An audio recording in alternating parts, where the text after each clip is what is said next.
What's up, legends? You're listening to Supercar Stories, the Fast Business Podcast. We're coming live from Cafe Elle. You probably can't see it in the background, but we've got the sign up here. Ryan Rashani's amazing supercar event. There is an absolute ton of people here. The car park's absolutely jacked. We've got a beautiful 348 TB Ferrari behind us. I hope that's correct because he'll be annoyed if it's not. We'll get him on in a minute. We'll get him on in a minute. We're sitting here with Bo. We've got Higgsy and Beckett on the line as well. What's up, everyone? Good morning. Bo's beautiful R8's over there in the car park. He's going to tell us a little bit about the car, why he likes the R8, and how he achieved his dreams of driving supercars. So give us a rundown, Bo. Yeah, mate, I've always been a Japanese car guy, so I've been into big powered cars, done a bit of drifting, and yeah, for me the R8 sort of came my way through a buddy of mine. Yeah, the sick. car became available. It was 6-speed gated manual V8. Yeah, nice. Being the manual, I just I had to have it. Yeah. And it's been a great car. It's rear wheel drive converted. Yeah. And it not the fastest, but it handles nicely. It does everything I want it to. It makes all the right noises. Yeah. And it it definitely draws that right kind of attention. The gated manual's the gated manual's going to be a rare car, I reckon. Mm-hmm. Yeah. They probably didn't make many of them. No, I don't know. I don't know about the R8 production numbers, but Yeah, I've only ever seen the autos. Yeah. I haven't seen one. There's a few online, but they're quite a bit more expensive than the autos. Yeah, right. So Yeah, I've got that. Mine's the R-Tronic single clutch DSG. Well, DSG stands for dual clutch, but I thought it standed for dangerous box. Expensive box. Yeah. Not something you want to have break. Yeah, dangerous sequential gears. Yeah. Did you? So you said you is rear wheel converted, yeah? It is, yes. Was that something that was previously done, or? Yeah, so a buddy of mine, Zach, he did the conversion. Yep. Basically, you just remove the front drive shafts, front diff, and the transfer case shaft, and you put some hub blockers in. Yep. And you've saved about 50 kilos of weight too, so she hooks. A little bit of a weight drop and a little bit more fun in the wet. That's for sure. Yeah. Does it turn the tyres in the dry? It skips the tyres in the dry. Yeah. So it will. Yeah. But yeah, in the wet, you can kick it out, but you have to be obviously careful with how far sideways you go. Yeah. On the racetrack, of course. Always. Private roads. Yeah. And for the viewers, for everyone who's tuning in live, what tips would you give people who have high aspirations to drive supercars and want to own cars like the car that you own? It's funny you ask that because I get this question asked a lot. I have a lot of young fellas on social media and they message me. They go, "Oh mate, like how did you get all these cars and nice things?" And there's no quick way of doing it. And I think a lot of people in this day and age, they want to get on YouTube or blow up on socials and become famous. And I don't believe in doing a trade and working 20 years and making money that way. I started off as a young fella, labouring and in construction and made good money, but it wasn't the right amount of money to live the lifestyle that I want. So, for me, I have multiple income streams. I'll have 6 or 7 different businesses, and when one's a bit slower, the other one pulls through, and it always works out one way or another. But yeah, I don't sit there and say I'm going to go out and only make $2,000 minimum, or I'm not going to jump out of bed for it. I'll jump out some days, and I've got a small little fiberglass business, which is one of my minor businesses, and I'll make $200-300 on a job, but I'll do that with a trailer and Rolexes and Q plates and cars and building bikes and all that kind of stuff. And and it all adds up. But I think people are very quick to wanting to just make $1 million. They want to be the next e-com warrior. Yeah, that's it. Overnight success doesn't happen. If you keep your small bread and butter things, your income streams, whether they be big or small, and have them consistently working for you, you can really get ahead that way. Yeah. Especially in like today's market too, like being diverse with your income, I think is super important. Mm. Like, like one business is up, the next one will be down. Like you need to be And until you kind of get there with money management, like you could become a millionaire overnight on some strike of luck. You make some viral video online or some shit and you get 50 million views, but then you haven't built the foundations of managing your money. It's all going to go out the door pretty quickly. Yeah. Especially I'm similar to you, but I've got like a few things that none of them are earning me millions, but there's just a couple of different steady income streams that all hedge against each other and keep the money coming in. And that's it. You might have 3, 4 or 5 separate businesses, and one might really take off to the point where you can leave the others and focus primarily on that one because it's what's working. Nice.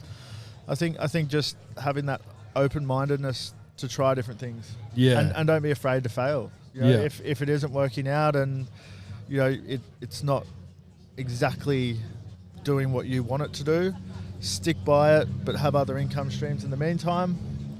And 100%. Just roll with it, and be passionate too. For me, I love doing things that I enjoy. I'll never work a day in my life again for someone else doing a job that I don't enjoy. And you never work a day in your life. So if you're enjoying stuff, like it's not really work, eh? I get a little bit of ADHD and I hyper focus on things. So I love cars and I'll learn everything about cars. I love bikes. I'll learn everything about building bikes. And at the moment I'm into Rolexes, so I'm consistently studying, learning all the models, learning all the movements, learning all the different elements to the watches. And that's my kind of hyper focus and what keeps my mind stimulated. And who knows? Next year I might be doing something completely different. But exactly. If you have an interest for it, I feel like it's you don't feel like you're working. You're doing something you're passionate about, Absolutely. and that's for me that's key. Oath, bro. And what do you give the coffee out of 10 at Cafe Elle? Mate, these coffees, like without pumping the boys up, they're actually 10 out of 10. Yeah, legit. I've said to you guys just before the podcast, I said I need a coffee before I come on. Yeah. Had a couple of hours sleep with the kids last night, and mate, they are. Great coffee, great group of people here. And they host great events. So I remember the first event I came to. Ryan came out, the owner, and came up to me, gave me a massive shake of the hand, said, "Mate, thank you so much for coming. Really appreciate it." And there was 500 cars here, and he didn't need to personally thank every one of us, but for me, I said, "Good on you." That's and that's the what kind keeps of coming back to. The hospitality. He did the same for us as well. That was last year, eh? And that's business. That's business, And if you run your business like that, you're always going to have people coming back. Yeah, that was in October, I think, last year. That was, Yeah, the whole car park was jacked, man. There was like McLarens and everything here. It was I was surprised by the turnout and the quality of cars. There was a lot of high end. A couple of Mercies too. Mercy Largos. Yeah, it was sick. Awesome. Nice, bro. Yeah, well, appreciate you sitting down, giving us a rundown. Always a pleasure. Got any closeout one-liners? Be good to your mother. Cheers for having us on, boys. No stress, brother. Good to see you. Always a pleasure catching up. Cheers, man. Legend. No worries. I might just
What's up, legends? You're listening to Supercar Stories podcast. We're sitting here with Drew. How you doing, Drew? Hi, I'm good, thank you. I just came here so I can see supercars because I'm really obsessed with them. Well, you look a little bit too young to be driving a supercar, but we thank you very much for coming and sitting down with us. Now, we had a quick chat 2 seconds ago off camera, but do you want to tell me what your favourite supercar is this week? I think I really liked the Ferrari 488 GTB. Oh, the yellow one. Yeah. Yeah, that's cool. Nice yeah. choice. Yeah, Dan's the, car. the one with the 5.5 on the side. Yep. Yeah. He's taken off, I think. But Yeah, he's left. He's yeah. already left. Yep. Yeah. But what do you want to be driving when you're a little bit older? Like my first car or my dream Maybe car? your first dream car. Oh, okay. Starts with a K. Yeah, Koenigsegg Jesko. Yeah. Ooh, Yeah. He's got man. expensive taste. Expensive taste. Yeah. Mum's in the background here. She's shaking her head, going, "Oh damn, how are we going to make this Too happen?" fast. Too Yeah. fast. Yeah. Tell you what, if you $3 watch, billion. yeah, Yep. if you Yeah, watch they our are. podcast enough and listen to some of our guests, you'll probably learn a bit. So Absolutely. Yeah, it's okay. it's definitely possible. Yep. Yeah. Anything's possible. So you're in school at the moment, yeah? Yep, I'm in What grade are you in? grade 5, Grade 5. And what school do you go to? Marshall Road. Oh, okay, cool. And do you have any idea on when you get a little bit older what you'd like to be doing? I think I might be a mechanic. Oh, yeah. Beautiful. Yeah. Or Very car-minded. Yep. Yeah, but my first job might be at a fast food restaurant. I don't Yeah. know. You've got to start with the basics. That's Yeah. where he started, actually. Yep. No wonder he cooks a good steak. Yeah. I can cook. Yeah. I started at Macca's, and I'm actually a qualified mechanic too. Oh, cool. Yeah. So am I, actually. Higgs Yeah. is the only Do you- one who's... I can't spin a spanner. Do you work with supercars? I don't work on cars anymore. I haven't really worked on cars other than my own race cars myself for a very long time. I own a bunch of different businesses now, but yeah, I miss playing with cars. We're probably going to buy our own supercar probably soon and twin turbo it, and we'll do all that in house and Alright. film it. So that'll be on the podcast. So yeah, it'd be cool to actually get you around the workshop. We've got a workshop in Arundel attached to our podcast studio. So yeah, we'll be building a couple of cars up there soon. So Yeah, okay. if you're around the area, Stay tuned. ask Mum. You might be able to drop in and Yeah. spin some spanners. See if Yeah. you like it. Get on the Yeah, tools, maybe. Drew. Start in the deep end. Yeah. So you got soccer on today, I hear. Yeah, it's just like in a few minutes. Yeah. Wow. Awesome. Oh, wow. Well, You better Yeah. get going. We won't I'm going to hold be you- late. we Yeah. won't Oh, hold you better go. Don't let better us get hold you going. up. We only wanted to say hello just for 2 or 3 minutes. So thank you very much for taking the time out and sitting Thank down you. with us. Yeah. And mate, all the best for the future. Hopefully we see some big things coming from you. Yeah, thank you. Easy Thanks, as. Drew. All right. Cheers. Cheers.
And it was Con, eh? Con. Yep, sweet, bro. What's up, everyone? You're listening to Supercar Stories, the Fast Business Podcast. We're live at Cafe Elle's awesome supercar event, this place here. So make sure you give them a follow on Instagram and Facebook. We've got beautiful coffees, beautiful food. Make sure you get down here to any of their events. They're sick. Sitting here with Higgsy and Beckett, and we've got Con on the line as well. So Con rolled in his beautiful 348 TB Challenge. Is that correct? Correct. Yeah. And, drew everyone's attention. So we're like, yeah, let's get him in the hot seat. So what we're basically trying to do today, Con, is just quick 10-minute wrap on how you achieve your dreams of owning a supercar, and any advice that you've got for any aspirational people who are looking to achieve those dreams as well. Basically, you just got to believe in yourself. Yeah. And never give up on your dreams. Yeah. And have patience. Yeah. You got to just... I'll just go a bit closer there, man. Sorry. Basically, have a good plan in Yeah, place. sick. And just follow that road. Don't get interrupted. Yeah. Silly mates. Yeah. They're only going to sort of put you on a wrong track. Yeah. There's a lot of people out there who don't want to see the good of you. Yeah. And so if you're around good people, just work hard. Yeah. And basically keep to your goals and dreams. Yeah, that's all I could say. Stay focused. Stay focused. Yeah. Yeah. No, How that's cool, long? man. How long have you owned this for? 1 year. 1 year. Beautiful. Yeah, sick. Left-hand drive. So imported from Japan. Yeah, nice. Originally came from Italy. Yep. Then out to Japan. Yep. I've been told by Ferrari Gold Coast that this one might be an actual factory challenge. Oh, so beautiful. they're trying to entertain that information. Yep. Yeah, So with nice. these particular cars, you could walk into the dealer, get a normal 348 Yep. and say, I want a challenge kit. Yep. And most of the dealers would actually import those Go parts. and get it. Yep. Go in. So it's certified as a challenge. Yep. And so it got so popular where Ferrari decided to then manufacture their own challenges. Yeah, wow.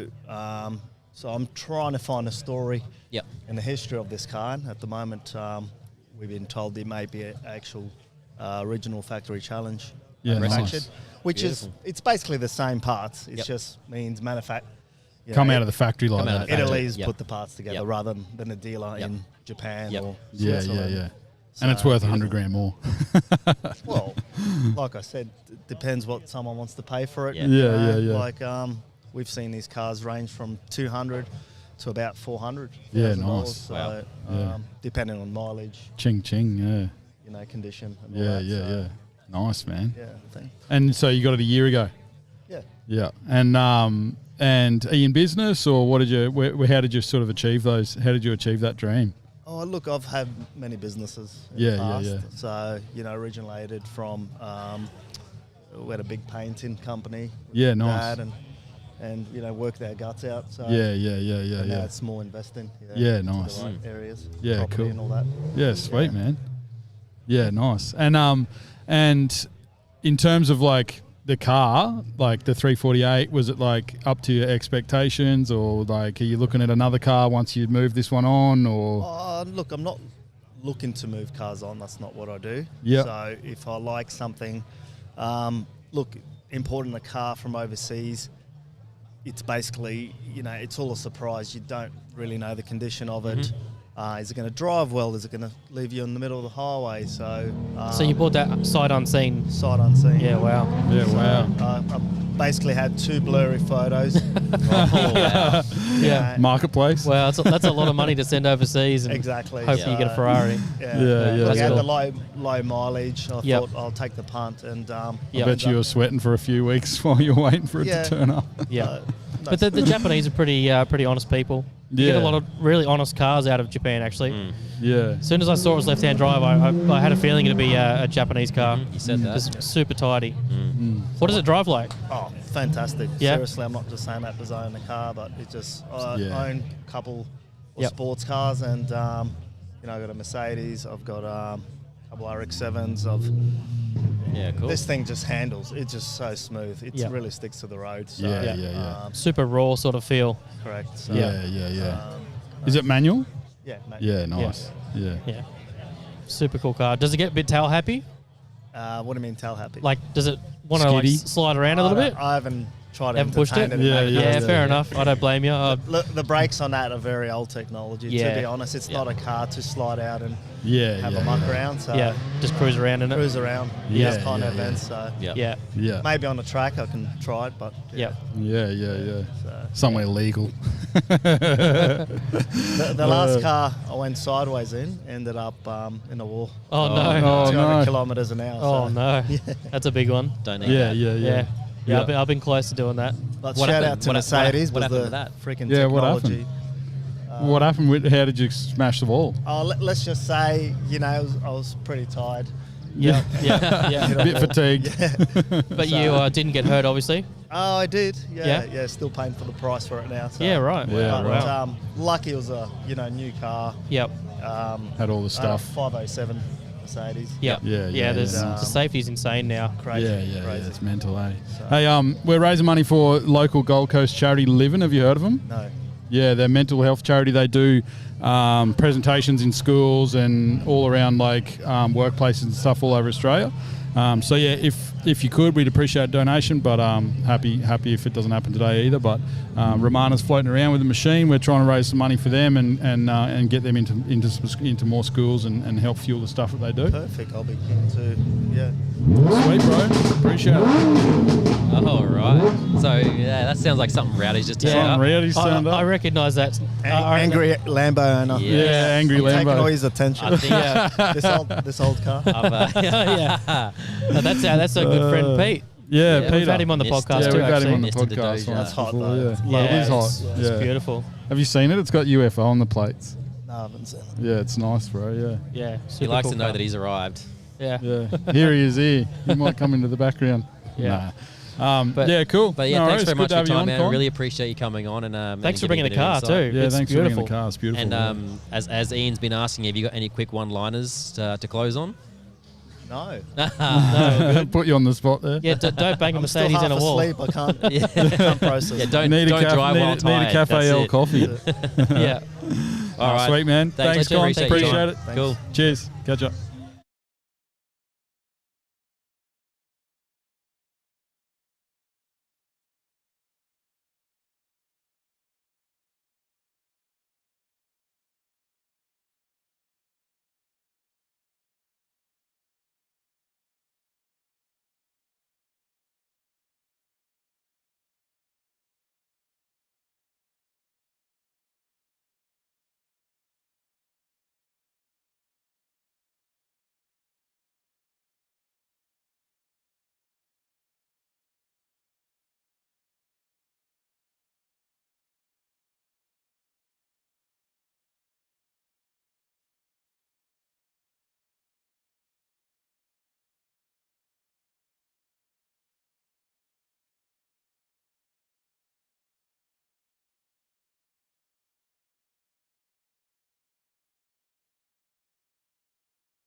What's up, everyone? You're listening to Supercar Stories, the Fast Business Podcast. Again, we're sitting here live at Cafe Elle, broadcasting live from the shop.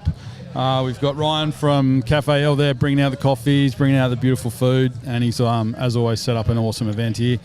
There's plenty of cars here, but none takes the cake like Peter's Lamborghini, who just rolled in before and blew everyone's eardrums. So we're sitting here with Higgsy and Beckett. The audience has probably had enough of those introductions. But we've got Peter as well, who's got the beautiful UFO Huracan in the background there. So for everyone who's watching, Peter's episode is actually live on our YouTube channel now. We've done a full hour and a half with Peter about his story. But yeah, today's sit down, Peter, is basically just a quick fire 5-10 minutes on, just a quick recap. Quick recap on your story and some tips for anyone who's watching on how they can achieve their dreams of driving elite cars. No, good to see you, boys. You too, bro. Beautiful morning, I love the exhaust sounds. Yeah, I'm sure you do, mate. I'm sure you do. That's why the exhaust on the Lamborghini. Yeah, I love it. I think one of the best things to do is just to start it, mate. I mean, a lot of people would think that I want to do it, and then very few are the action takers. And I think one of the best things to do is just jump in. Either you're gonna swim or sink, and to be honest, doesn't matter either way. Exactly. And I think, to be honest, most of them just swim because no one wants to die. So I think you just jump in. Yeah, jump in the deep end. And at a worst case, if something doesn't go to the way you planned, it's just first attempt in learning. Well, right? It's not a failure. It's not the end of the world. That's right. Yeah, exactly. You just come back and you'll be there where you were before. You just lost with more knowledge. Exactly, with more knowledge. So yeah, I think that's the best thing. And anything you want to do, you just just start it. You will figure it out. Yeah. By then. So jump in the deep end. Yeah, exactly. Yeah, perfect, man. When we were at the podcast a few weeks ago, when I said that if you want to go from Brisbane to, let's say, Perth, you don't need to know the whole way. You need a car, you need headlights. And when you go, the lights show you the next turn, the next exit, the GPS and all that. So you just need to jump in. That's and then you get there. So getting started. 100%. And there's a lot of kids here today, Peter, who've shown a lot of interest in the cars. What was your dream car when you were younger? Honestly, it was a Lamborghini when I was younger. It was my dream car. Yeah. And as I said again in the podcast before, I could have bought this car years and years ago. I mean, I did buy a few other supercars before this, but it was for me. I'm very, very strategic with my money. With if I think that at this stage, maybe an R8 will do, and a McLaren will do, and then I will go I won't go Lamborghini if I don't want it until I make sure that my investments, my passive income, I'm paying for everything rather than. That was the biggest point that me personally took away from our episode a couple of weeks ago, and I've actually been resonating that with nearly daily. So just putting plans and processes in place, and I'm like, well, coming from the man himself, I'm like, he's got it right. So the process. I think. The best thing it would be, let's say you want to get a Lamborghini or you want to get a Bugatti or McLaren, or you want to build a multi-million dollar business or whatever it is. I think everyone needs to start from the end goal. Say, okay, look, all right. Again, active income, passive income. There has to be, I'm telling you, man, there has to be that passive income. The life changes so much. Even if you're a billionaire with $1 billion business, if you're waking up every morning and going to the business and yes, you're a billionaire, but it's crazy. You sucked in so much, and something goes wrong. Let's say something goes wrong, you got nothing. So that passive income thing is the biggest freedom thing that you can get. So I think once anyone says, okay, you know what, I want to do this, and at the same time he or she has a passive income goal, and then work from the back, say, okay, I want to make 200, 500 mil, whatever it is, a year passive without doing much, and then breaking it down from the top, say, okay, if I want to make mil passive, I need that many shopping plazas, that many houses, whatever, and then break it down, and then you will get there to saying, okay, everything starts with one, and then you just keep working on compounding. Yeah, and it doesn't take much either in passive income to be able to achieve, some pretty outstanding things. You know what I mean? You only really need, I don't know, 15 grand a month passive income. Exactly, and you can just... And you can do some phenomenal things. Exactly, you can probably drive one of these. You can probably drive a Lamborghini. You don't need much. And, so I was, you know how I said I started as a security guard in my business and all that. I still remember 1000 Ann Street used to be Emporium before the Emporium moved to South Bank. And I was doing a guard job over there. So I was like a kid, I was doing a guard job. This Ferrari guy turns in, and I'm looking at it, same deal, right? I'm like, oh man, this looks so cool. I said, what do you do for what do you do for a living? Like, what do you do for work? How can I get there? He's like, oh man, my job is so hard. I said, oh shit, and I started listening. It's like, I said, what's your job? He's like, man, every morning I wake up. I said, yeah, and then he's like, I have to open up my computer. I have a coffee and I open my bank account and press the refresh button and the money's there. So what the hell is this business? I said, what's that? He's like, real estate. Yep. Like, okay, you know, and then that always clicked with me. Yep. I never went into real estate back then, but I was like, it always sat with me that, you know, Ferrari, real estate, Ferrari, you know. So, and then later on when I had my business set up and all that, and then I'm like, then I started looking into passive real estate because it's a hard job, you know, and once you have everything, you just. He was right, and that's yeah. Yeah, sweet, bro. No, that's cool. So we've got another event coming up. I think next weekend. Is that a public event or? No, it's a private event. We have got some supercars coming up and some private jets, and we're doing some fun. So I support this charity, Open Haven. It's it's a charity for women in domestic violence. Yep. Sorry. It's getting rowdy outside. And then yeah, so we raising some funds, just like a nice casual cocktail event. We got serious, like the aircraft people. Yep. What they do is they do like timeshare for aircrafts and all that. Yeah. These are the only aircrafts with parachutes, so it's more safer than. That's exactly right. than the thing. So yeah, it's a very nice event. And you boys are coming. Yeah, we do a lot of work with Cirrus down on the Gold Coast. Oh yeah, cool. Already, cool. so we're familiar with the planes and the setup, and perfect. You will love it, man. we'll for sure pop up there and have a look and introduce our team. Yeah, that would be cool. I think I think we should bring like a Supercar Stories banners and stuff and all that, set it up. Yeah, it would be sure. really Yeah, cool. sick. Might No, even that go sounds for a spin. Mr. Higgs is a pilot. Oh yeah, cool. I wouldn't That's recommend cool. it. You'd be a brave man jumping in the passenger seat. with Make me. sure you're flying the one with the parachute. Yeah. While we got you, Peter, we're just trying to promote Cafe Elle for doing all the awesome stuff that they do here. What do you rate the coffee here out of 10? I think it's 10 out of 10. It's gotta be 10, I know Ryan for a long time. He's a go-getter. He's a hard worker. So He is, man. And the hospitality here is unreal. yeah. Yeah, look at the community he's built up. Yeah. Yeah. It's probably one of the best car event I've been to in a long time. Yeah. And they're consistently sick. good. Quite a few cars. Quite a few cars. You were here last year, eh? In October? Yeah, that's in October. Yeah. So what's next? What's next for you guys with the podcast and everything? Should we is it Your event, probably. No, there's going to be media channels and all that, so it's going to be pretty big. It's gonna Yeah, be sick. Yeah, that sounds awesome, man. trying to make Yeah, it. we'd be down for that. But yeah, we're always keen to chat to people and just share knowledge, man. Like, so, you know, any mates who've got cars who want to share the knowledge. Big thing is, like, everyone's aspirational to, like, supercars, but it always seems out of touch. Like, it's hard to chat to people online who own supercars because they're very busy business people. It's hard to get advice out of them, and you know, it seems like it's out of reach for so many people. And we just want to bring that to the masses, like, you know, get advice from guys like yourself who've done it and ticked the box and want to share that with and everyone. I think So what you guys are doing is like very, very good. Like it's like a platform. So for a lot of people, it's like what you see is what you believe. So people don't have places to go and hear these podcasts and then say, okay, you know what, if this guy's done it, you know, and I can do it too. Then that was for me. I saw this guy having like 200 something properties in Sydney, and I'm like, if this guy can do it, I can do it. You know, it's like, and then you're like, okay, it's doable. It's easy. And then I it's think that's achievable. where, I think that's where your podcast is very, very helpful to a lot of young kids. It makes it feel real, eh? Like, you know, and especially like I watch a lot of podcasts from people in the US. Yeah. And even just that the ocean between us makes it feel like it's like that's not real.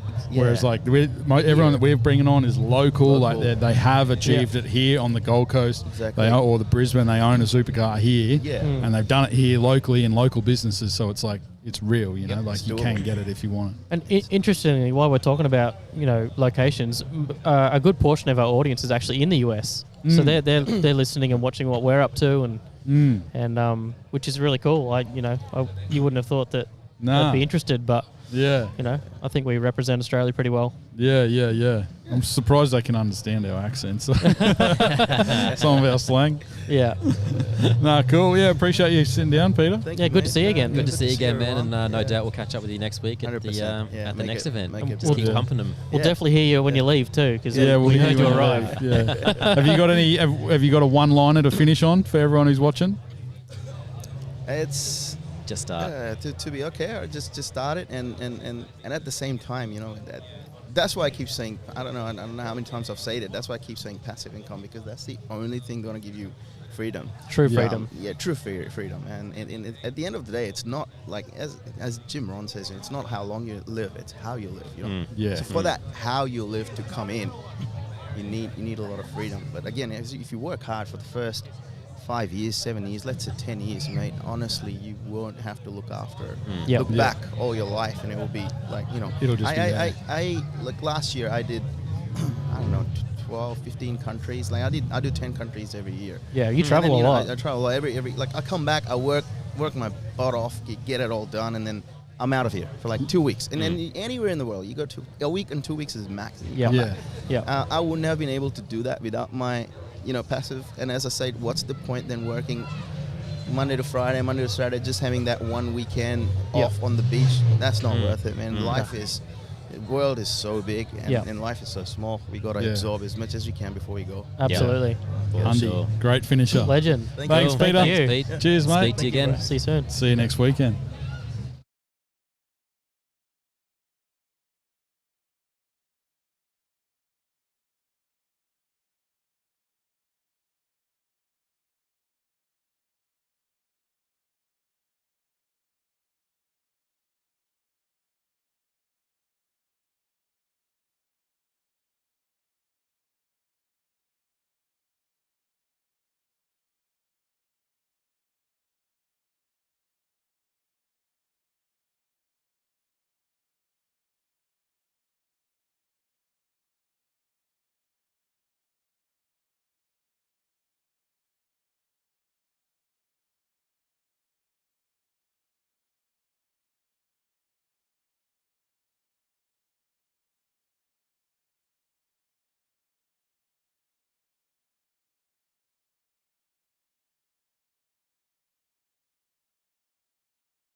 What's up, guys?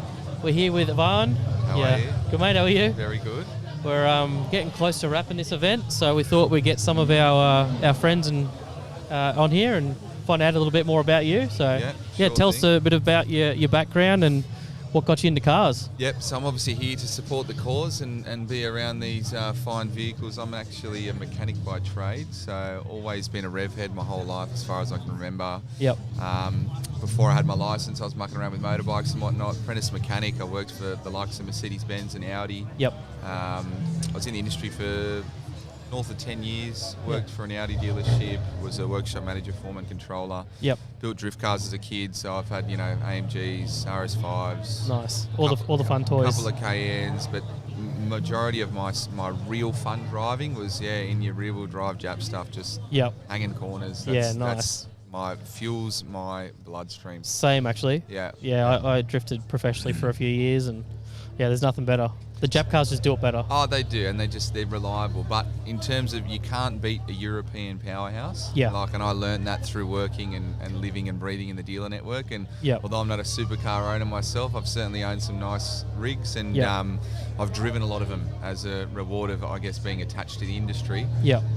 Sometimes my job was, delivering some of the high-profile clients' cars personally. So anything from R8s to Hurricanes to a couple of Fezzes and things like that, I've driven a vast array of beautiful vehicles throughout my life. So, do you have a standout? I don't, man. I get asked that question a lot. Yeah. What's your favourite?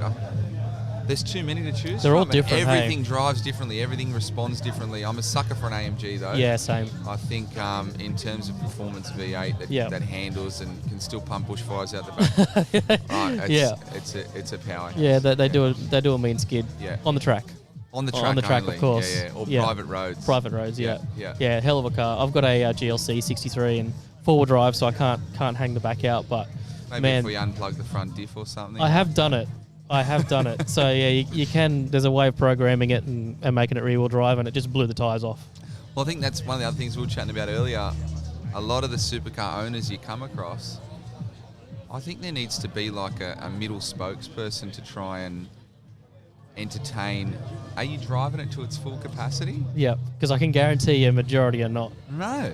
Yeah, a lot of these. And I'd love to be a part of those conversations. Yeah. Understandably, some of the cars that we got here, like the Ferrari behind us here, it's probably not a car that you'd want to push to its limit, being that it's a irreplaceable classic. But I don't know. If I had my hands on a Lamborghini or a R8, I think I'd be driving it pretty hard. Oh yeah, have you seen that fella? That fella. There's a fella over Alex Troy, is it? Yeah, Do you follow his stuff? he's a weapon. Well, he belts supercars, but he's got the money to do it. You know what I mean? But I want to see some street-driven stuff doing shit like that. That'd be very cool. And the boys over in Canada or US, DDE. Yep. Yeah, those boys certainly push their cars hard. And, they bang them up, but that's what they're for, right? We're just absolutely, cars are meant to be driven. Nothing infuriates me more than getting into a car with somebody that's got a really nice performance vehicle. Yeah, they're limited to where you're going in RPM. It's like, well, this is what they're built for, guys. Yeah. We used to have a saying back in Audi. One of the faulty engine models at the time was a 2-litre turbo engine, and they had a piston recall for that particular motor. Shit, that's a hell of a recall. Yeah, and it was a big popular. It was a 2-litre A4 at the time, right? Okay. What was it doing? The cars was burning oil, excessive oil consumption. Yeah. And the manufacturer's fix and repair for it was to rebuild the engine and replace it with bigger pistons. Right. So standard block, they just pull it out, rebuild it.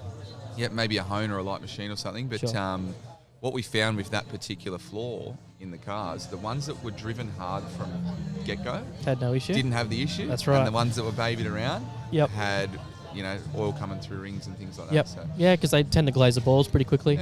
Yeah. You've got to drive the cars. Like, you don't need to drive like a maniac all the time, but these high performance cars that like the Mercedes, the AMGs, they're not built to be trundled around town all day long at idle. There's a reason for the old saying of blowing the cobwebs out, I think. That's right.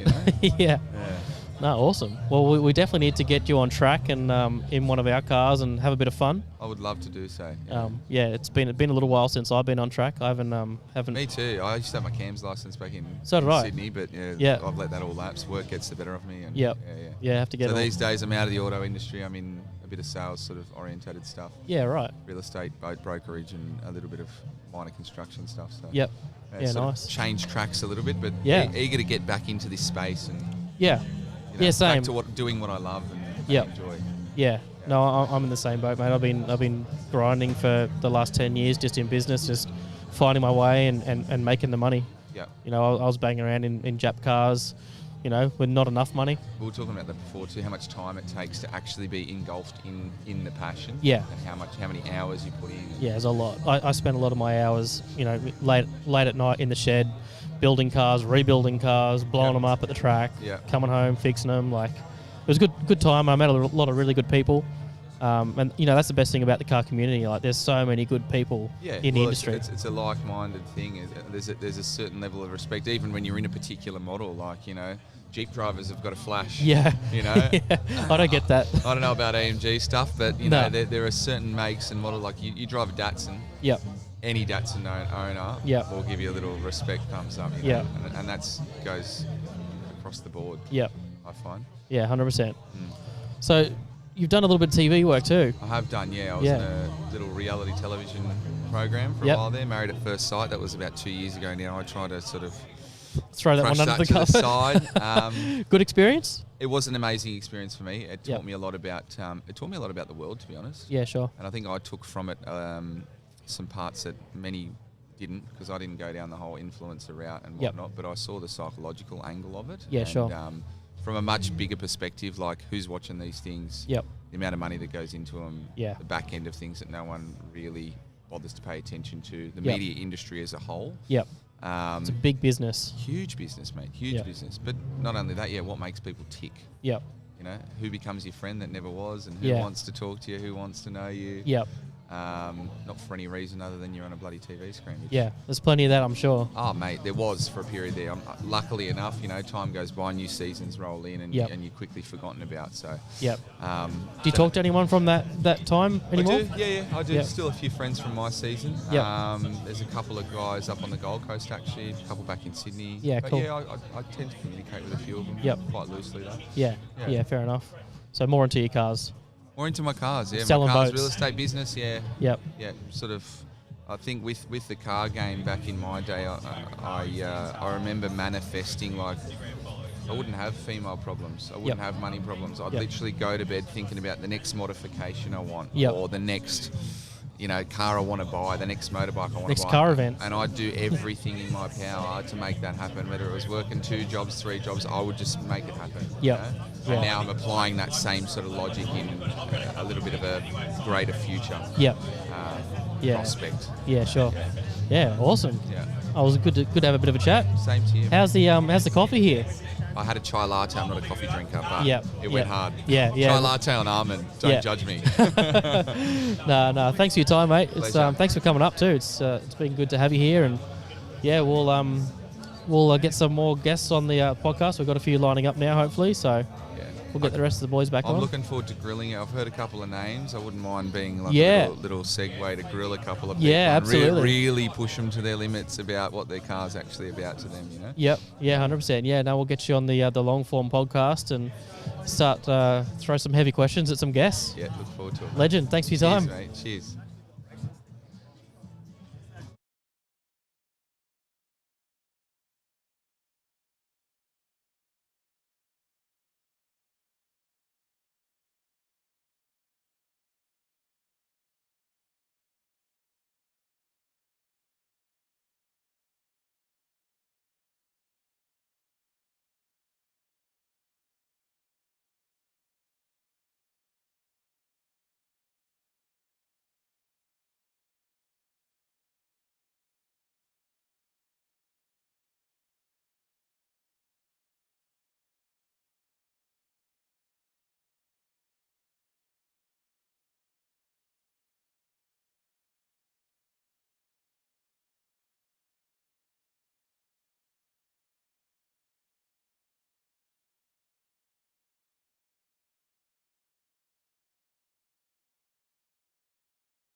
So we're here at Cafe Elle this morning in Brisbane for the Supercar Podcast Stories event.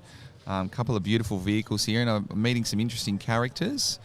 We've got Daniel to my left and Andrew to my right. Andrew's the owner of a gorgeous Nardo Grey V10 R8 that I had the pleasure of taking a little bit of walk around earlier. And he's met young Danny, who's 15 years old, an aspiring young businessman that runs his own detailing business. And he has the pleasure, I'm sure, and definitely. pride of cleaning and looking after some of Andrew's vehicles, which include a RSQ8 and the Nardo Grey R8. So tell us a little bit about your story, Daniel. What gets you so excited about cars, and what got you into doing what you're doing? So yeah, as we said earlier, my name's Daniel. So I've always been into cars. Our whole family, I've got quite a few siblings. Yep. So yeah, we've always been into cars. I love my Euros especially. Euros, yes. So I had to come to this meet, and then one time I just saw Andrew tagged in one of the Cafe Elle posts. So I just thought, reach out to him, saw this gorgeous R8. I was like, oh, that'd be a dream to work on. So yeah, reached out to him. We sorted something out, and then yeah, now we're here. And how does that make you feel, having somebody like Andrew with the cars that he's got trust a young fella like yourself with their pride and joy in such an expensive product? How do you know what you're doing? How do you know what cloths to use? Have you heard of dust keeping in sponges and microfibers and things like that, and avoiding scratches? Where did you learn all your skill sets from? Yeah, definitely. So yeah, it's a big pleasure to meet Andrew and to work on his cars. It takes a big level of trust to trust someone my age. Absolutely, with dude. Something like that. You must have something special.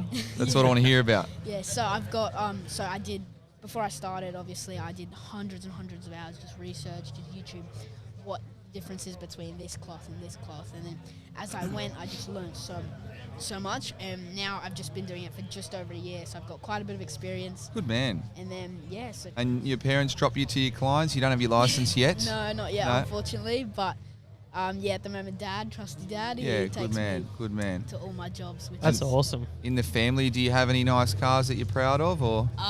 Yeah, so one of my brothers, eldest brother, he's got a few classic Cadillacs. Cool, Yeah, and very then cool. one of my other brothers, John, he's got a few nice toys as well, including R32. Nice, yeah. And then FD, which is Yeah. nice. And then my other brother, Sam, as we were talking about before, he's also got an FC, Yep. which is nice. Yeah. Yep. So yeah, I've got quite a few. Very Good tasting dude. cars, yeah. Very good. Do they trust you to wash them too? Yeah, I do watch them for them. Yep. Yeah, awesome. So what got you into the detailing side of things? Like, obviously you want to be surrounded by cool cars and that, but why the detailing? So yeah, I loved cars. I was like, how can I get close to them? How can I get closer to these high-end cars? Enjoy it. I wasn't enjoying the job I was working, so I was like, what can I do to get close to them? Yep. You're working already before this at 15? Yeah. So What were you doing before this? When I was 14, I was working at a cafe, a soccer club. Good man, cafe. hustler. I That's like awesome. to hear it. And That's what then- we're about on this podcast. Absolutely. Yeah, so it worked, but I didn't enjoy it. That was Yep. the main thing for me. So I was like, what can I do? Found detailing, fortunately, and just build my way up just over time. Yeah. Yeah, that's awesome. So I actually own part of a detailing company too. Oh yeah. Nice. Yeah, Matt, the other host on the podcast, is the other owner, and yeah, we've got a lot of guys running around the Gold Coast. We sell the franchises, and yeah, it's a really good business. You could you could definitely have a long career. The more you get trusted too, the better the caliber of the cars you can work on. Yeah, definitely.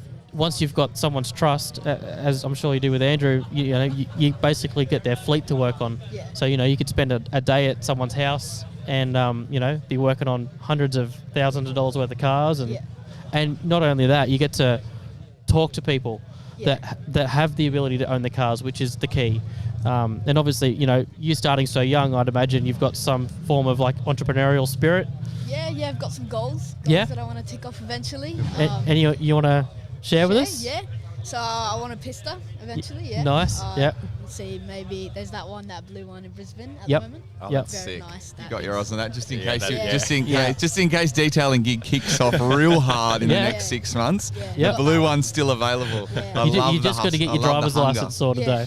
Yeah. So at December this year, I'll Yep. be on my L's, and then wait till I'm 17. Nice. Hopefully by then I'll be able to reach the pedals. And Yep. then, That's awesome. Yeah. So what So- do your friends think? Because obviously you're very young to be in business and to Yeah. be playing with such expensive cars. Like they must think you're pretty cool. Yeah, they like it. Well, I've been friends with them for years and years, so like, yeah, they help out a lot sometimes. Like I've got a few fleets that I manage of like 10 plus cars. Yep. So I have them come along and just help out, and they Yep. enjoy it, get some videos. So yeah. My God, if I could hire more of you, Yeah. I'll tell you what, Let's I would. multiply this young man for every Seriously, industry, I that's think. awesome. Super impressive, mate. Thank you. Yeah. You'll go a long way with that mindset. Just Thank keep at it. Keep So at it. when do you do these jobs? Because obviously you're still at school. Yeah, obviously still school. May as well leave school, I think, by the sounds I of things. agree. I think he's got his sights set Yeah. on bigger I know bigger his parents are pictures. probably around here somewhere, mate. We might get a coffee thrown at us in a minute. Yeah, if not one thrown at me. So at the moment, yeah, I just do weekends. There's not enough time after school. Yeah, sure. Plus, Dad's not too big of a fan of that. Yeah, you got homework and Yeah, stuff. homework, all that. Oh, what a drag. Yeah. I know, it just slows What's me down too homework? much. Yeah. What's that? Yeah. Yeah, us adults So- don't have to do that anymore. It's, we just got to, like, I don't know, pay for houses and all that really boring stuff. Oh, no. That's awesome. You got such an early start.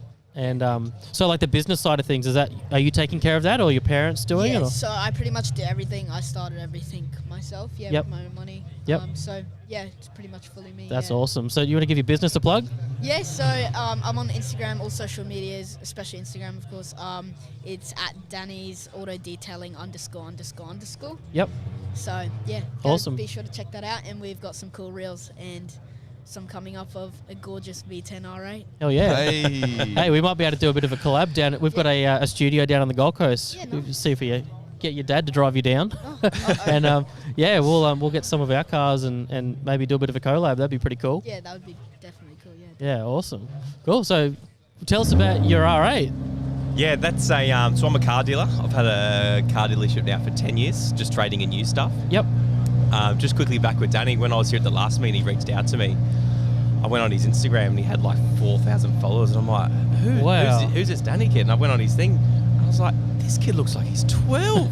how's he washing $400,000 Bentleys at people's houses? Unreal. And then when he came to my house and he unloaded all these stuff, I came downstairs and he's got like $1,000 gurney. I'm like, how'd you afford $1,000 gurney? He goes, mate, I've just watched lots of cars. I'm like, mate, this kid's the full deal. Like, Yeah, that's unreal. and just did an awesome job. And then we came back down and he left a little business card and some little Mentos on the dash. And I was like, you know what? That's a can't- real What good a special. That's legend. a real good special touch. Yeah. So, yeah.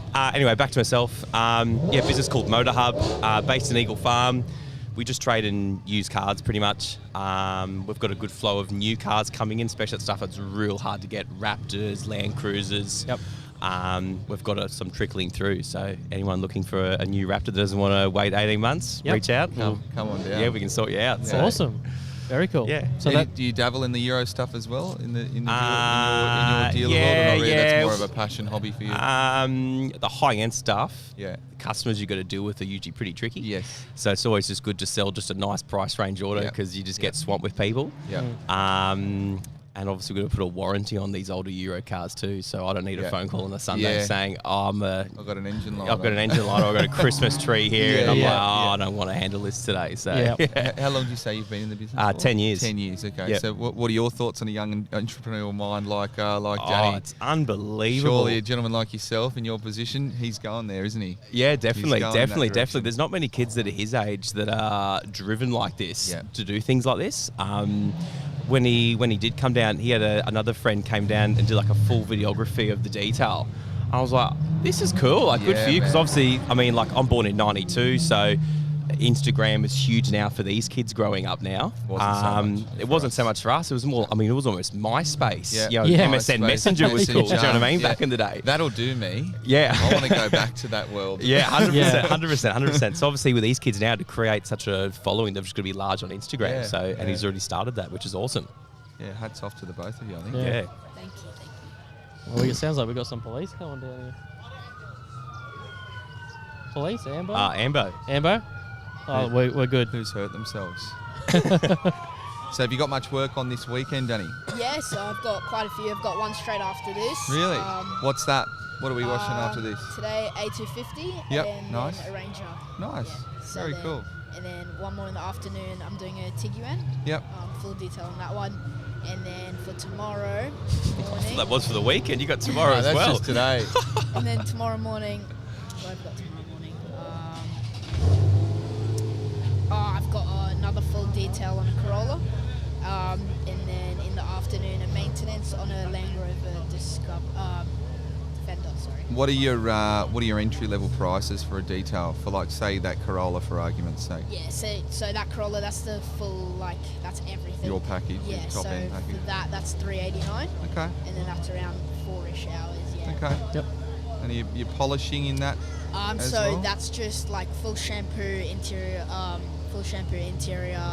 decontamination exterior, like full steam clean, bacteria removal, everything. Yeah, wow. Very cool. Wow, that's good pricing. You're on the money there. Yeah. So at the moment, I'm not doing any like paint corrections or polishing. Sure. Obviously, it's a bit risky. Yep. A bit more risky than the cleaning side of things. Definitely. But eventually and later on, 100%, I'm looking to get into that. Yep. As well as PPF, potentially wraps, Cool. and we'll just see how it goes Well, and where it takes me. let me know when you want to do that because I've got the perfect contact. We've got some really good contacts down on the Gold Coast called Squadra Bespoke. They do PPF. They PPF all of our cars, wraps, and obviously we do paint correction. So if you need someone to guide you, please reach out. We'd love to help. That would be great. Yeah, thank you. Yeah, that's incredible. What a young dude. Now all you need to do is get a little more of those friends trained up, so you can come Yeah. to Andrew and you can say, mate, I'm ready to do all the cars that come in through your doors. Yeah. Absolutely. The I think pistol- you guys have got a good collaboration potentially coming up. Agreed. Yeah. Agreed. Yeah. Agreed. You have that pista in no time. Yeah. Absolutely. Do you have any staff? Not Technically not. Technically not, yeah. but you do. Yeah, so for fleets, I just have friends. Yeah, that's awesome. Yeah. Wow, that's incredible. I'm speechless to be honest. Yeah. That's It's for such a young bloke to be so into it, and you're chewing up all your weekends where your friends probably are out, playing sports or whatever, and getting stuck in a business. Good on you. You will get that pista, I can guarantee it. Thank you. Awesome. Well, thanks for your time. No, I'm sure. thank you. Please, we need to swap some details because I think we could definitely help each other out. And yeah, thanks for coming on the podcast. Not a problem. Thank you. Well, Gentlemen for giving a young fellow a go too. Absolutely. I love that. Absolutely. I love that. Absolutely. And it's paid I off love it. both ways. Yep. Absolutely. Thanks Yeah, for it's talking to awesome. us, guys. Yep. Cheers. Enjoy the rest of the morning. Thank you. My pleasure.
What's up, everyone? You're listening to Supercar Stories, the Fast Business Podcast.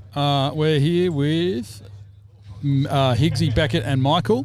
Rob met you, Michael, at the Noosa Concourse. He said you're probably a good person to have on camera. You won't shut up.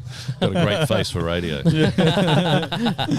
Love it. So, if I don't know if Rob gave you the rundown, but the point of the podcast is we're trying to really break down how people have achieved their dreams of driving a supercar.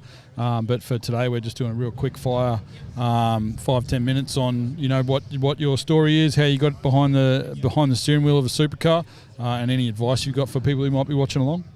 Yeah, well, I suppose the elevator story is I started with $500 and bought an old Falcon, and then slowly over the last probably 20, 30 years traded up. Yeah. Made some money, lost some money. Yeah, nice. Broke even. Always had an aspiration or a dream to own a Porsche. I started with a Cayman S and now I've got a GT4. Yeah, nice. Manual 2016, done about 20,000 Ks. Yeah. That was a great story trying to buy that through the process, but probably again, maybe for another day. But look, I think over the years it's just been a matter of just trying to find the right car. A lot of it is nostalgia. A lot of it is going back to your youth, going back to when you were a kid, your parents' cars that they had. We grew up with a family that, my background's German and Polish, so we had Volkswagens. My grandfather had a Mitsubishi Sigma. You sort of think back, Jesus, who would have one of those? Horrible looking car. And it broke down all the time. But we guess grew what? up, You want to buy one tomorrow? No, well, if you can afford one now, eh? Yeah. I think I saw one $25,000. Who would have paid $25,000 Really? for Mitsubishi For a Sigma? Sigma. But Toyotas, Celicas, and all the Japanese stuff that we grew up with as kids. But for me, it was Falcons and Holdens and muscle steel bumpers. But Porsche was obviously always the mark that I think you aspire to get into, whether that's entry-level supercar or whether that's just, maybe it's just the brand. Again, I suppose it's a German heritage for me. It's just something that we grew up with as kids. But Yeah. But, now it's become my kids' passion too. I've got 4 boys. Yep.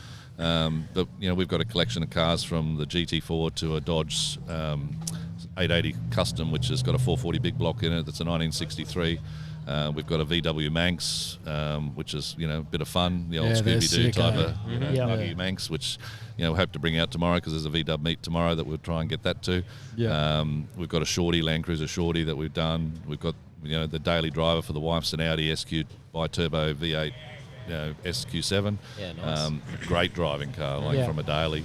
I drive a Land Cruiser Sahara, so for my daily. So we've got a cross selection over the years, but it's been great, and we've probably got others that we want to get over the years, and whether the GT4 is the one that we stick with or whether we go up to a GT3 or something different. Or That's not here at the moment though, is it? The great thing with it is Porsche offer great warranty service and stuff, and it had a few little tweaks that I wanted fixed, and it's in getting them done now, so it'll be out next Wednesday. I'll pick it up. Yep. Yeah, sweet. So didn't bring it today, we brought the Audi instead. So Yeah, cool. Yeah, fair enough. but it wasn't clean, so I didn't put it on display. That's all good.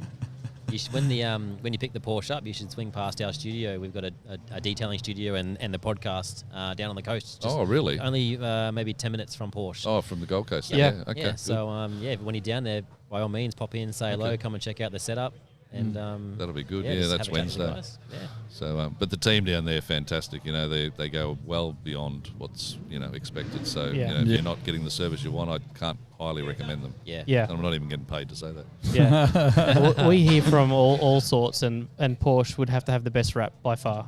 Yeah, I think I've had some good and bad experiences. Audi's probably the worst. There's not a lot of. I don't think I've had any positive stuff come from the Audi service side of things, Really? but, which is a shame. But again, it's becoming a mainstream mark now, isn't it? VW, Audi, BMW, Mercedes. It's not. It is something to aspire for, I think, for a lot of people. But once you get into that next, it's replacing the Commodore Falcon market traditionally that we used to work towards. Yeah. It's becoming very affordable for every demographic now. I think a lot of people don't realise how affordable these cars are.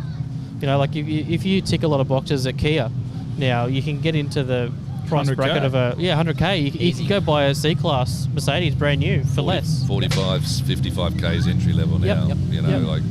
it's I think it's getting to that point where, I mean, obviously most people borrow money to buy their cars now. I think anyone who sort of moves into where we are and what we are, it's all, we don't finance any of our vehicles. It's all obviously cash. So, but it becomes a hobby versus or a sideline or a business. Yeah. You know, we were talking about watches before and other things. Absolutely. I think there's this new trade era in cars and jewelry and artwork and stuff. That's another economy, another e-commerce that's coming through the market. Yeah. Where you can buy a car now. If you buy the right one, you hold it long enough, you make very limited modifications, etc. It can become a very valuable, piece of asset down the track. Yeah, it's an interesting scenario. Like, when you think of a classic car, you think of like your steel bumpers and stuff like that. We don't have classic cars nowadays. We have rare cars. You buy the right model, like you're saying, the right model, manual, auto, that makes a big difference. The right color, even. Even like E92 M3 is like a classic car now. Which it's like is collector's insane. car. Yeah, and it's like far out. That wasn't even that long ago. It was brand new. Yeah, they're big money now. Yeah, but time just flies. But like, one of my first cars was like a HQ Statesman. And at the time, it was like 28 years old. And some of the BMWs and M3s and even this Ferrari here, it was all plastic bumpers and everything. Like that's more than that. That's like 30 years old now. Yep. It's sort of crazy, eh? I mean, it's hard to believe my first car was an XA72 Falcon. My grandfather left it to me. It was worth $500 or $1,000. To buy that same car, I'm looking for one today to try and buy. The cheapest one I can find is $55,000. Unmolested, original, bench seat, column shift, $55,000. And that's a 6-cylinder. That's not a V8. That's not manual. That's just an honest car. That's an honest, if you can find one. Yep. A GT version of that, $195,000. Yeah, it's insane. Yeah, mental, eh? But I think with Porsche and Lambo and Ferrari now announcing they're all going electric, these naturally aspirated manual petrol vehicles. Yep. It's the only advice I'd give anyone if you can afford to get into anything that is naturally aspirated, manual, petrol, buy it, hold it, stick it in the shed, and just wait, because I think we're about to embark on a completely new generation and a new industry. And I suppose, if you're over 45, it's, again, as I said, it's nostalgia. You're going back to, and you're probably at that stage in your life now where you can afford to go back and have those cars you wish you'd never sold. But for me now, I think it's about trying to make the kids understand where the cars have evolved from, where that evolution has come from, and that even though they're going to grow up into a world of electric vehicles, don't lose touch with what really. Even having a manual license. Well, all my boys, it's that's a non-negotiable rarer. in my family. If you don't have a 100%. manual license, you don't get a car. I'm sorry. You've got to learn the basics. Got to. You got to be able to double clutch. You got to be able to hill start. You got to be able to jump start it if you need to. Even if you got to borrow your mate's car to drive home safely, well, that's if manual. you want to borrow one of Dad's cars, you got to have to drive a manual stick shift. That's a good rule. That's a good home rule. Yeah. And same with your girlfriends or your wives. If they can't drive a stick, they don't get to drive Dad's car either. That's it. It's a dying breed, unfortunately. It is. It's just and God forgive anyone listening to this that knows me, but I hired a Tesla when we went to Hobart last week, and first time I've ever had an electric vehicle, and it reinforced my desire not to ever have an electric vehicle. But it was like driving an advanced Dodgem car, like when you stop and start, and it felt like that. And the control that it has. Like it's sixth sense of technology that just knows what's going on around. Because Elon's sitting on the other side of the world just going, let's make this one stop. He's gone a little bit quick here. And I said to my two sons, I said, what do you like, what don't you like about it? And the only thing they loved about it was the fart cushions. That's it. That was it. The rest of the technology. But for them, it was a mobile phone on wheels. Exactly. I was about to say that. If you can drive an iPad, you can drive a freaking Tesla. That's it. There's nothing special about them. It's funny you say that. Andy and I were in the States at the end of last year, and we went to SEMA, the big automotive car show. Yep. You probably That's love on it. my, that's on my. If you haven't been, on my bucket list. Yeah, definitely go. We'll head in there again at the end of this year. Good. I'll carry bags if you want. But part of the convention center there, they have a Tesla loop, so you can get the Tesla taxi from one side of the convention center to the other because it's huge, right? It's massive. It's like a suburb, and they've probably got about 150 Teslas in there. Yeah, in 150 the tunnel. in circulation. Yeah, but they're all monitored. So if you're driving through that Tesla loop and you're doing 3K more than what the speed limit is in that tunnel at that time, you're harassed and said, slow down. Well, and they can slow them down too. Yep. So like they have like a what do you call it? Like a control center. room, yeah, control center. Yeah. Probably just an app. They just go. Yeah. And they'll change that tunnel speed system throughout the day, because if there's a lot of cars coming through because there's a lot of traffic, they'll be like, okay, well, there's now 100 cars in that tunnel, speed limit's maximum 20k an hour. Wow. And then like an hour later, when the traffic's died off and there's only 20 cars going through the tunnel, it'll be 45k an hour. But they're monitoring it remotely from an office somewhere. It's ridiculous. Yeah. So, you don't make your payment for your Tesla. Shit just doesn't turn on. Yeah, that's it. It's a different world now. But it's funny, like you've got to charge it and you get 400 Ks or whatever out of it, but it's not the same secure feeling if you get down to 110 Ks left on that electric readout and you drive past a fuel station. Mm-hmm. You don't know when that How far? Yeah. And you're paranoid the whole time. I'm thinking, if we just want to jump in the car and drive for 300 Ks, can we do it? Will there be an electric charge? Yep. Whereas I can just pull up and throw 50 in and fill her up if it's a natural. Off you go. We went for dinner with a friend of ours that had a Tesla only about 2 weeks ago, and he opened up his app before we finished at the table, and he goes, I've only got 9% left on the car. And he goes, I've got to get from Brisbane back to the Gold Coast. He goes, it's not going to get me there. I've got to go and find a fast station that's going to give me a 15-minute fast charge to get me 20% just to get me home so I could trickle charge it overnight. And we just pissed ourselves laughing. And he turned on his bloody twin-turbo V8 Merc, and we're like, all right, let's burn some petrol. Just put a hole in the ozone layer on the way home. That was the best feeling. I got off the plane, jumped into my Land Cruiser, twin-turbo V8, just fired that thing up. Yeah, let her rip. Chuffing soot. Yeah.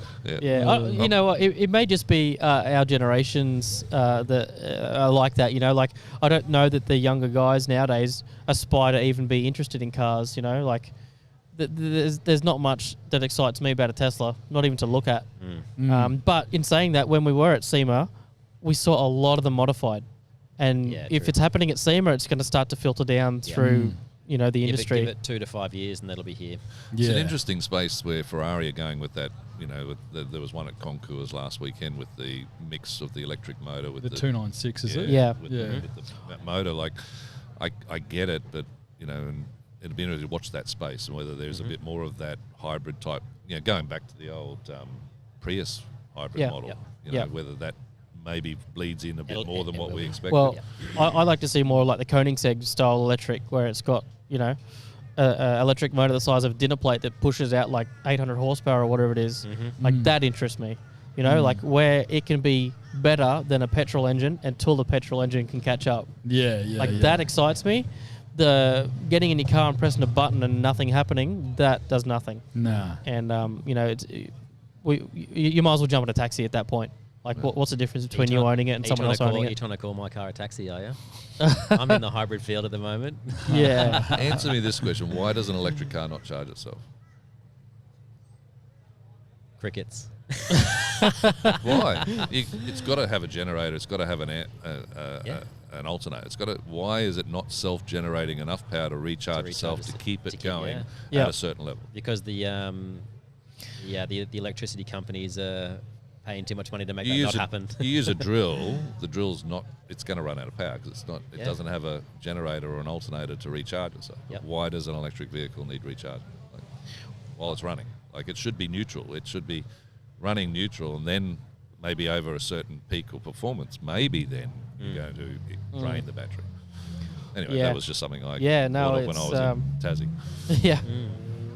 There's definitely an answer for that, but not on this podcast. Not on this podcast. We don't care. We want petrol. petrol. Back to the V8s. Yeah. Well, quickly before we wrap things up, you're obviously in business for yourself. You do, I believe, with some real estate that you said off camera before. Yeah, so that's been happening for a few years. Yeah, I've been in real estate for 20 years. Cool. Yep. Started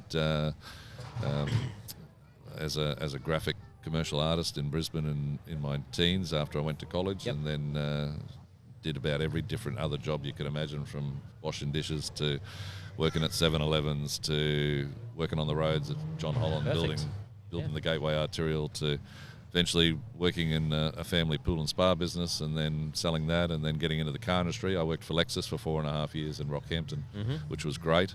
That gave me probably another opportunity to reinforce my love and affection for cars, and got to see some great varieties of different models come across the dealership, and then got out of cars, and after 4.5 years, and then got into real estate. Got into real estate from there. So you're just building a property portfolio as you go along. Yeah, we've got a mixture of commercial and residential property, and our business is only boutique. It's a small business that manages a couple hundred properties, and we have a sales division, and that's it. And we're based on the sunny coast. It's interesting to hear that, because a lot of people that are starting out, they think that to get into one of these supercars, or to aspire to do something like that, it's got to be like an overnight success story with an e-com business, or winning the lottery, or doing some of those things. So every person that sat down with us over the last 6 months has got their own story on how they've gone there, and yours is unique in its own.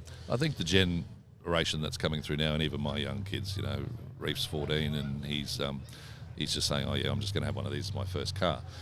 It's that microwave environment that they live in now, with instant gratification and demand, and YouTube's going to give them 1 million likes, and they're going to be earning all this money through influencing and all that other stuff that they're dealing with, their generation, that we never had when we were around. We had to get a job, we had to do 3 jobs or whatever to get X amount of dollars to pay the rent. But yes, I think there are a lot of young guys out there that are driving $1 million cars or $500,000 cars, and on boats, and living in beautiful mansions, and they've been very successful. They've come up with the latest thing at whatever that time is.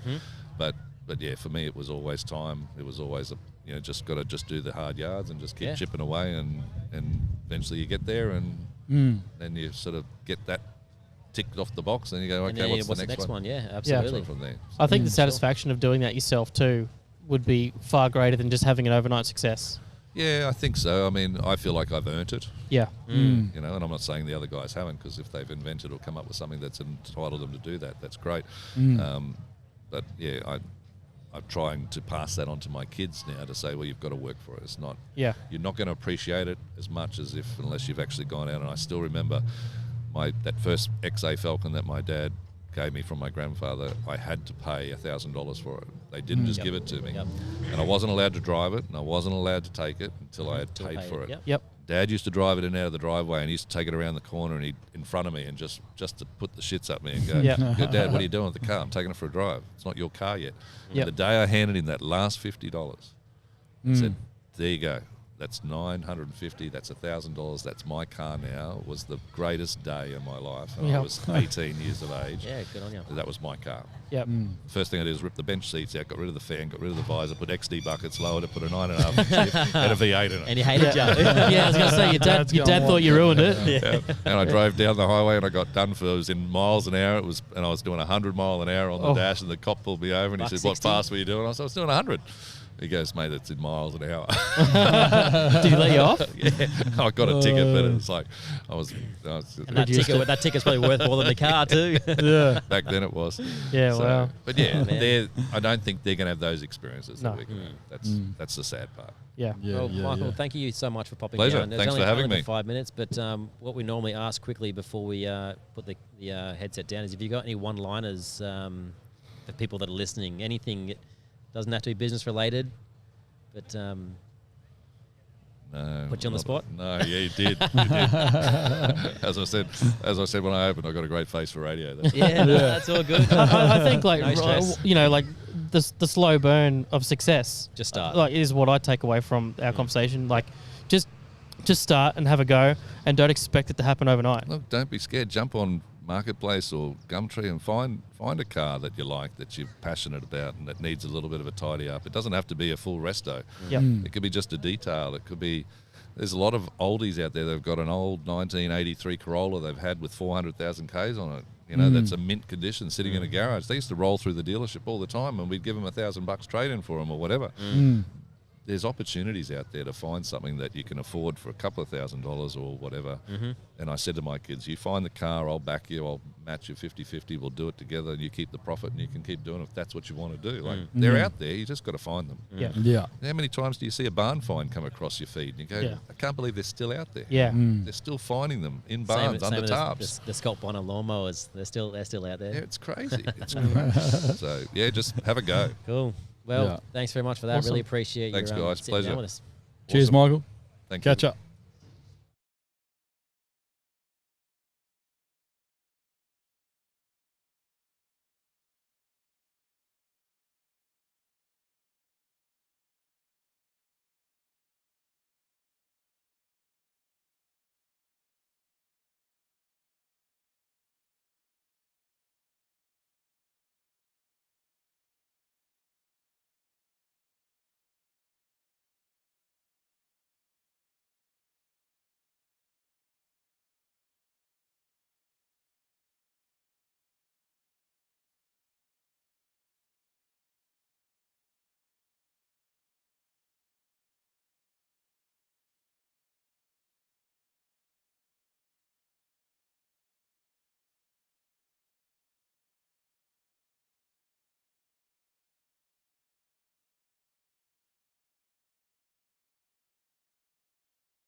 Bang, bang. What's up, everybody? You're listening to Supercar Stories, the Fast Business Podcast. This is the wrap-up. We've got the whole team in the background here. We've got Yella, Ollie, Beckett, Higgsy, Romana, Jai, myself, Ian, and we've got the man himself, Ryan from Cafe Elle. Hello. Who's been generous enough to lend us the location and come and shoot some sick content for everyone who comes to his events. They're always a vibe, so anyone who's watching, make sure you jump onto the page there, give Cafe Elle a follow on Facebook, give them a follow on Instagram, show them some love on the latest post.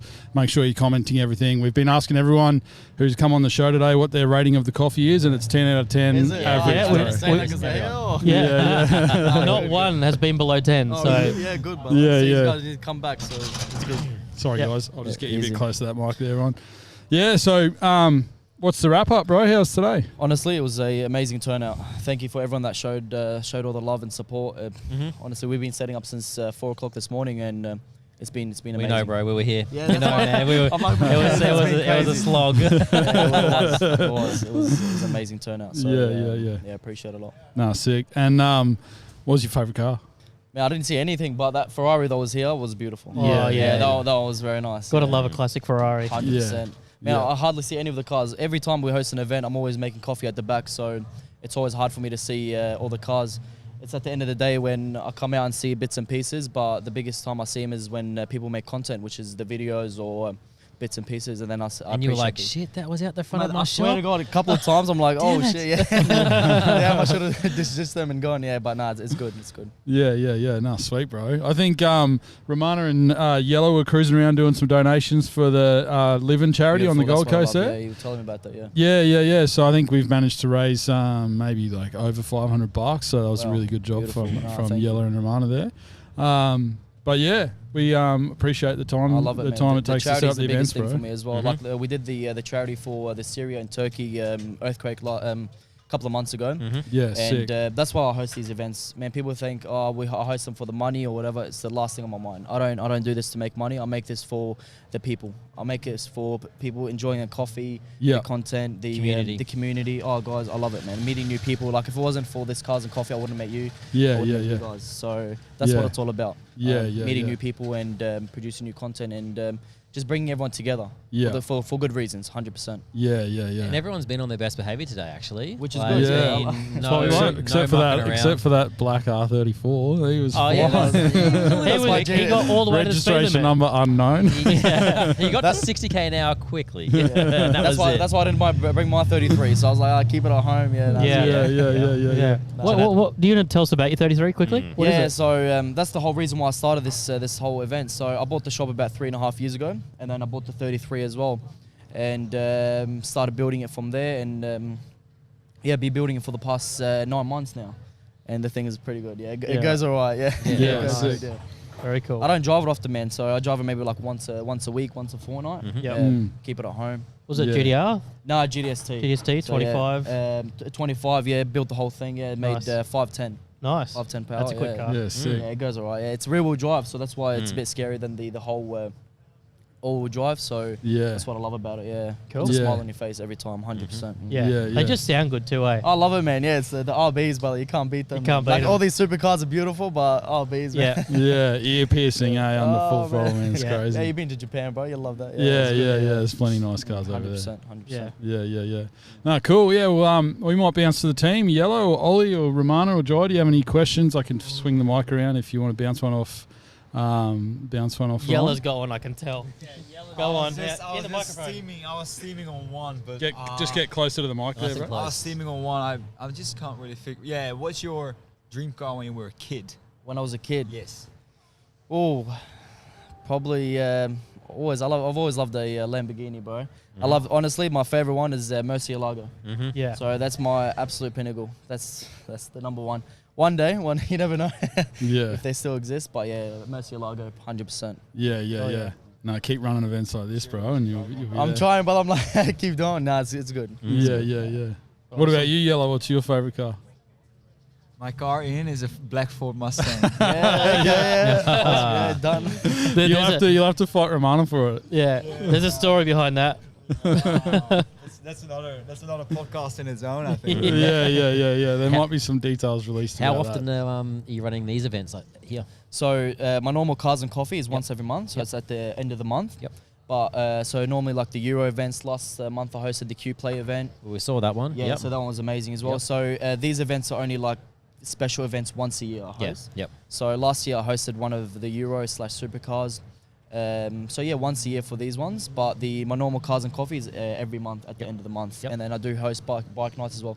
We had one last night as well. We had over 500 bikes, man. Kidding? Oh, wow. Yeah, so Hell. that one was mental. Yeah, You've been busy if you had that last night. Sorry? You said you've been busy if you Man, had I haven't that last slept night. in 2 days. I haven't slept, but I went home, had a shower, came back. Jeez. So Yeah. it's good. And what are you serving at night time? Coffees as well? No, or? no. So no, it's opposite, obviously. So Espresso martinis. Yeah, on the side, bro. That's on the side. No, normally like roast pork, roast beef, hamburgers, chicken burgers. Oh, everything. how Yeah, good. so the whole Yeah, lot. It's nice. different compared to the morning You ones. put crackling on the roast pork Oh, rice? the best crackling, bro. Just with We the need to come gravy, back. Salt and pepper, my 100. Yeah. Sure, When's your next night event? The next Savoy is the 12th, is next month. Yeah, 12th, cool. Yeah. Next month. Yeah, sick. It's different atmosphere, man. So Mm. yeah, different atmosphere completely. Yeah, what, you got music going and stuff and people hanging out Yeah, for a while? good vibes. Yeah, so the night events they stay here until like 12 o'clock, man. Oh, wow. 12 o'clock at night. I'm like, guys, wrap it up. I want to go home. Sleep. Yeah. Yeah, but Yeah. no, it's good. I love it, man. Yeah, I let yeah, them stay yeah. as long as possible. It's good. I love it here because it's an industrial area.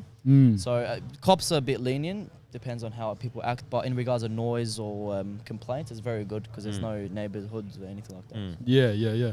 Oh, sweet. I actually have another question. Go for Go it, on. brother. What do you do for self-care? Because we raise money for a living and they're all Yeah. about mental health. Mental So health, yeah. what do you do for self-care? Self-care as in like for the mental health. Mm-hmm. Honestly, it's a bit hard for me. Like I come from a background where it's hard because you don't really do self-care. You're always as a child I kept everything to myself, but I've realized these days that you have to like speak out and talk to people that are close to you. Mm-hmm. So the biggest thing for me is having friends and family. We got a lot of cousins, so that's my biggest. I reckon that's my biggest thing for me is talking to people that are close to me and always communicate. Even if people say that they're okay, but deep down I know they're not. Even like I know for myself, like for the past 2 months I've been under so much stress and like running my own shop at the age of 23, man. So there's a lot of stress on me. Mhm. So, but I reckon follow back on friends, family, people that are close to you that they show you love. Negative energy, I don't like that anymore, man. I stay away from people that are gonna bring negative energy. So having the people that you love and appreciate is the biggest thing for me, man. 100%. Mm. Yeah, sweet. Good. Awesome. No drama, brother. Yeah. And what's your number one favorite? What's the number one memory that like has made you like a really feel like you've made an impact in the car scene or that you've really brought people together? To be honest, I reckon people actually messaging me instead of me messaging them is the biggest thing for me. Mm. Yeah. So obviously when you first start, like I started off, like I said, 3 years ago, and I had 10 cars, man. So it was all my cousins, brothers, families. And then I was like, man, I want to try and actually impact it and make it actually bigger. So I started messaging people. So from you guys to all the people that I know, I'm like, hey guys, I'm hosting an event, please come down. Yeah. And then that's how it started growing. But now it's the other way around. So they message me, even like sponsors. When's the next one? Yeah, so sponsors or events like this, it was the opposite. So I reckon that's the biggest time that I found impact is when they started messaging me, like, hey, can I please put a 10 out, or can I please post this on my story and tag you, or this and that. And that's what I reckon, yeah. 100%. Yeah, sick. Yeah, I remember when I started the impromptu supercar club, it was like just a bit of a spin-off of some of the stuff we were doing. Yeah. And the first meet, we had 3 cars there, and I was Yeah. just like, oh, far out. Yeah. man. This is crazy. a flop, eh? Yeah, no, But now there's like 70 members in the chat and all supercar owners, and like the vibes are it's awesome. crazy, man. Like because at first like 10 cars, and I'm like, man, should I keep doing this? Should I stop? Should I keep going? And thank God, like it shot up through the roof, which is amazing. Yeah, you crush it on Facebook, bro. I see the work that you do to promote the stuff, and you're just constantly on Facebook posting, liking, commenting. See, my little brother always comments. He's like, bro, stop posting, please. Like you're annoying me. I'm like, bro, you have to show. You have to. Yeah, I have to, man. Honestly, they don't understand. Like if I don't always post or on my story or always tagging people, like you don't get the recognition. So that's what it's. And Facebook and Instagram is the biggest thing I reckon these days. Yeah. To getting content or to getting people to come. Yeah. And I realized that 100%. Yeah. Yeah, sick. Nice. Cool. Any more questions from any of the crew? Jai's got one. Go for it, brother. Why did you actually start the cafe, and what's your background with coffee? Yeah, That's good what I'm question, brother. interested Good in. question. So, man, I've been running businesses since I was 16 years old. First time as a coffee shop. I've never had a coffee shop. So I've had a seafood shop. I've had fish and chips. I've had pizza, but never a coffee shop. So I was thrown into the deep end, to be honest. This shop was running down because of COVID. So 3.5 years ago, it was actually, there was no customers at all. So, and then I bought it, started improving, but I was learning as I go, man. So started doing my barista course and started learning how to make coffees and all that. But first time ever making coffee and actually in this industry. First time, yeah. So this is, but all my family. So my older brother has a pizza shop. My mum has a pizza shop. The whole family. So we run on businesses. So we've got businesses. We've got 20 businesses around Brisbane. Not ours, but in general, like the families and all that. So, but no, first time actually running a coffee shop, which is, I love, honestly, best thing I've ever done in my life. Yeah, sick. I love it. That's mad. Hectic hours, man. I wake up here at 3 o'clock in the morning every day. Oof. Making coffees, but they have to be good. Yeah, so I wake up at 3, finish at 3 p.m. It's long hours, man, but 5 days a week. And then if it wasn't for these events, I reckon I would have died down. But, man, I reckon these events is what's keeping me going, 100%. Yeah. Jai turned up at like 7 a.m. and he looked like he just rolled out of bed. So. Yeah. Like Mr. Hollywood. Yeah. No, I'm just winding him up. Yeah, his sunny's on. That's good. Nah, cool, man. Yeah, well, for anyone who's watching, there's all the branded gear there. Get down to Cafe Elle, grab a bag of the beans there, get them in the machine, or grab a pre-mix and pre-made coffee from the man himself. 100%, always welcome. I just want to say a quick thank you to everyone that came out and supported us. Honestly, guys, you guys are amazing. Just doing this and setting up. I know you guys.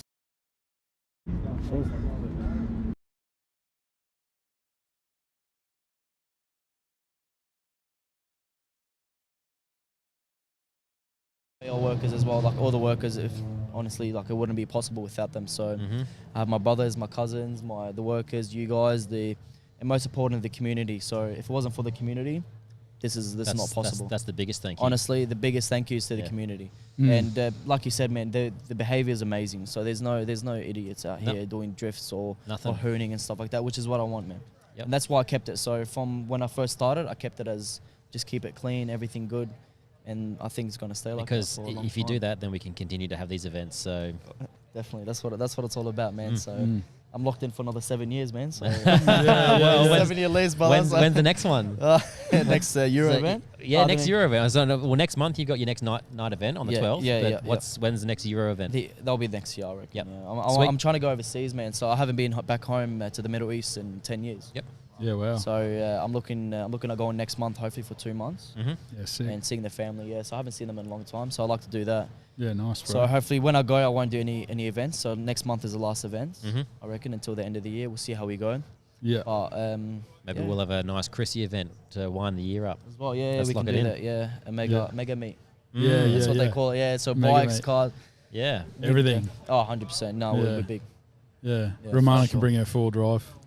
Oh, God. I hosted actually a 4-wheel drive event 2 months ago. Man, we had over 400 4-wheel drives. Wow. The thing was next level. Honestly, it was, man, I didn't expect it. I was like, oh, we'll just do a 4-wheel drive, this and that. But it was, it was crazy. Yeah, I saw the stories of that one. Yeah, there was like patrols with neons on them and stuff. And it's good. It brings, especially at night, man. Like the lights and the atmosphere, it's very nice. Yeah. Completely different to the morning. Yeah. No, cool. Well, yeah. Again, appreciate it. Appreciate everything you've done today, Ryan. We'll wrap it up there. For anyone who's watching, follow us on YouTube, follow us on Spotify, follow Cafe Elle, and we'll get you at the next meet. Thank you, guys. Thanks for having me. Bang bang. Cheers. Done.